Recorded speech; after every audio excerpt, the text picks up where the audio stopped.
Hello everybody, and welcome to one another of my videos. My name is Olivia.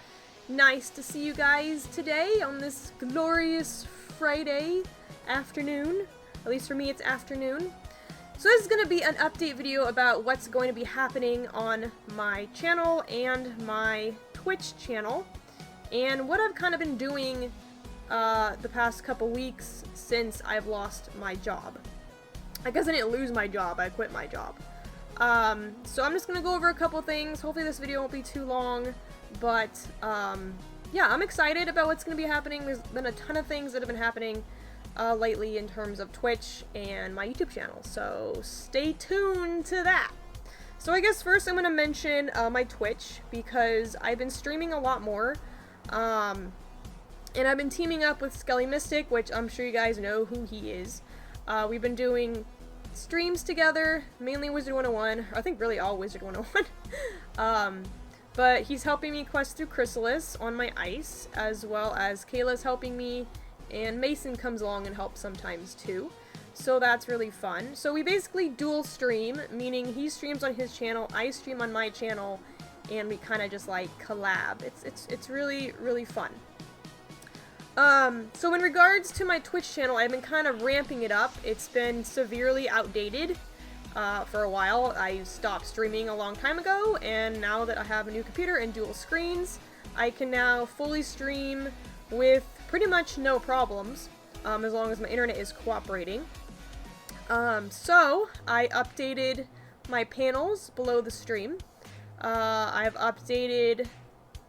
I got some new emotes. They're currently awaiting approval right now because I messed up on them, but the fabulous Kayla drew them for me. I'll leave a link in the description down below to her commissions page, so if you guys want to commission anything from her, emotes, chibis, whatever, I'll leave that in the link down below so you guys can go check her out.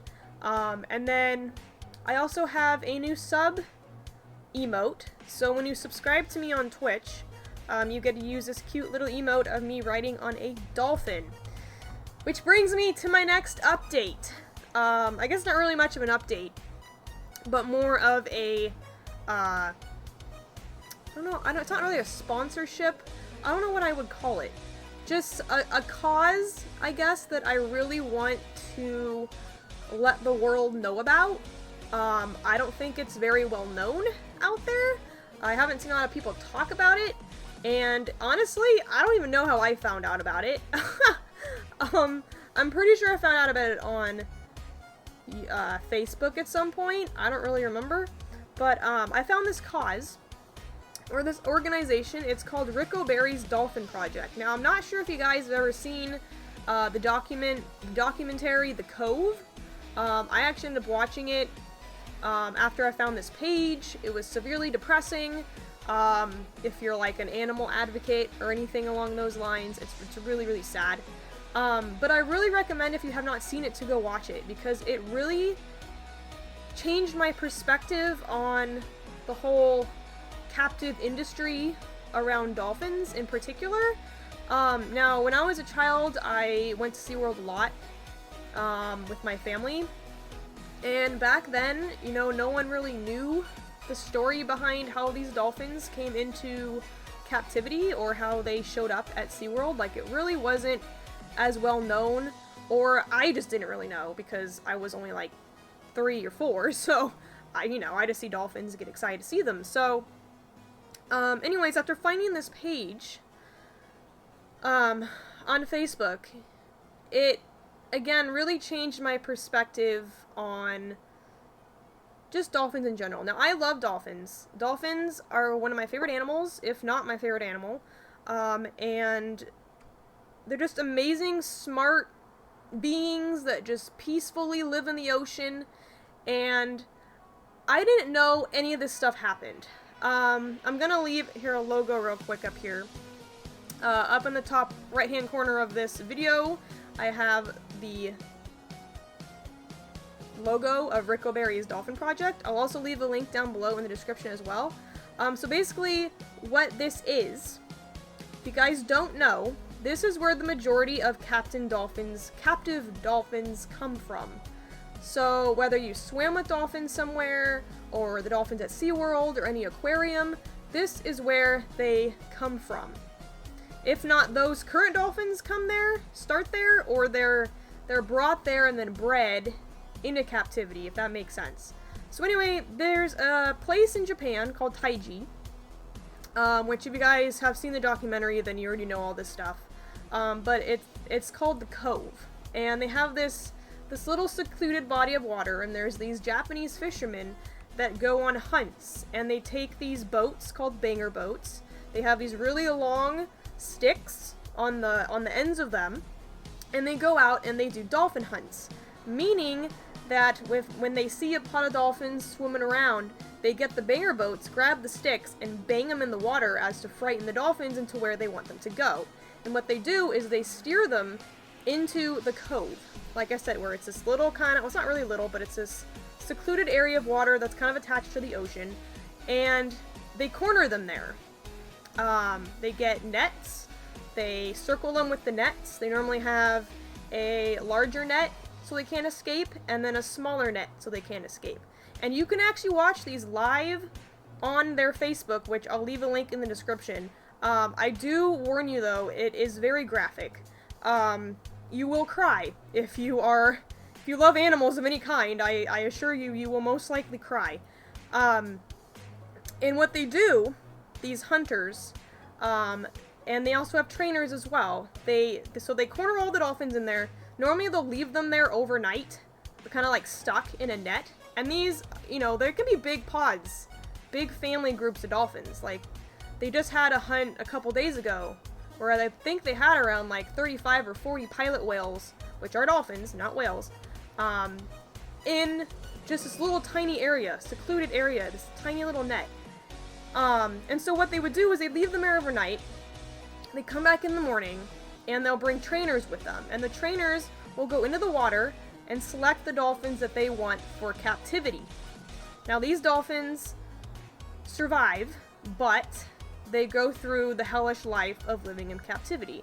So they'll select the dolphins, and they'll take them around the corner where they have this, like, it almost looks like a giant SeaWorld, in a sense. They have all these little tiny enclosures for them, and then they'll basically starve them. So they don't feed them, they just leave them there. They just starve them, they don't feed them anything.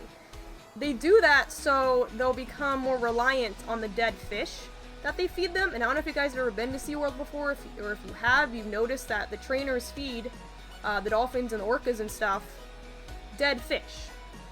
So that's what they do. They're training them, in a sense, but at the same time starving them so that they will take the dead fish, and they'll be accustomed to that. So when they, you know, sell them to trainers or SeaWorlds or aquariums or anything, they're already accustomed to eating dead fish. Those are the ones that survive. Which I don't know if you even call that survival. A lot of them die in the process because they're super stressed out. But the ones that they don't select for captivity, there are super lucky ones where they let them go back into the ocean. They already lost all their family members, right? Or some of their family members. They already lost them because they're in captivity. Or they slaughter them. They slaughter them. What they do is they grab the dolphins by the tail flukes. So they tie them up to their boats, and they drag them. They drag them to this little area kind of back into the cove under these tarps. And they'll just leave them there. They'll just let them, they're, you know, just laying there, out of water, mostly out of water. And when they're finished with the other family members, they cordon off all the other family members, and they start slaughtering them in the water. Not really in the water, kind of off out of the water, but kind of in the water. And you can see this massive just pool of blood, and it's just, I'm sorry, this is really graphic. If you guys can't stand this, then I recommend walking away or pausing me or something. But they do. They corner these dolphins in here, they slaughter them, and they kill them. Now for pilot whales, for example, I guess pilot whale meat is a huge commodity in Japan, so they eat them. However, what they do is they take the adults. So, for example, this pod that they just did a couple days ago, it was called a nursery pod. meaning it had a lot of juvenile dolphins and a lot of baby dolphins, and it's just so sad. It is so sad. So they grab the adult dolphins, slaughter those because they have the most meat, right? And then they corner off the babies and the juveniles, and the babies and the juveniles, like, those other dolphins are their family, are their moms, are their dads, and they kill them right in front of them, right in front of them, right in front of them. And when they're done with all the slaughtering, they set the other ones free. Now you're like, oh, well, that's great, you know, they set them free. No, they set them free. These babies cannot live on their own, so they'll most likely die out in the ocean without their parents or without their mother, as well as the juveniles. They have not been, I don't want to say trained, but they haven't been accustomed to living by themselves ever. And most dolphins live in pods their entire life. They're not solo animals. They don't go out by themselves. They normally stay with their families all the time. So, that's really depressing. And that goes on every September through March, every year. And unfortunately, Japan, there's some people in Japan that are totally against it, and there's the government that just doesn't care in Japan, which just, it infuriates me. So anyways, whenever you buy tickets to SeaWorld, or aquariums, or dolphinariums, or when you take cruises and you sign up for swimming with dolphins, most of those dolphins came from Taiji, Japan. In those circumstances. Now, they do these for different types of dolphins. Bottlenose dolphins are their top most prized possessions, so they won't really kill those ones. They will kill them occasionally, but most of the time they take those ones for captivity because they pay more. The trainers and the organizations want to buy those because they're more popular dolphins. And they have the Riso dolphins, and they have this giant list of their quota. So it says how many they can take in for captivity, how many they can slaughter, and how many they can let free. And that's what they do every September through March, every year. So anyway, what this page is, it's basically bringing to light what's happening in Taiji, Japan. So there are people there, they're volunteers that are there, and they do live streams. For right now, there's going to be a live stream pretty much every day, and they give us updates on when the boats leave to go on a hunt, and whether they come back, and if they come back with no dolphins, that's considered a Blue Cove Day, which means yay, they didn't find any dolphins, they didn't bring any back. Or it's the Red Cove Day, where they found a pod of dolphins and brought them into the cove, either to slaughter or take into captivity. And they change their Facebook logo every time something like that happens. So, I know that was a lot of information to take in. I'm going to, again, leave a link in the description below about all of that stuff, if you guys want to learn more about it. So, if you guys are wondering if you've been to my stream the past couple days, I talked about it mainly being not really a dolphin stream, but I have dolphin emotes, and I just love dolphins. So I figured, you know, with my love of dolphins, how can I incorporate the Dolphin Project into this? And just recently today, I got this shirt, as you guys can see up here. I'm actually wearing it too, as you can see. You can actually go on their website and buy merchandise, and all the money the item that you buy, the money that you buy for the item ends up going to the organization. It's a non-profit organization, so they're not making any money off the government, nothing off of this. So I ended up buying, I got this shirt, and then I got this bracelet as well. I'll also leave a link in the description as well. So I also got a jacket. So you can kind of see it better than the shirt, because I'm wearing the shirt. Let's see. There. Whoop, this way.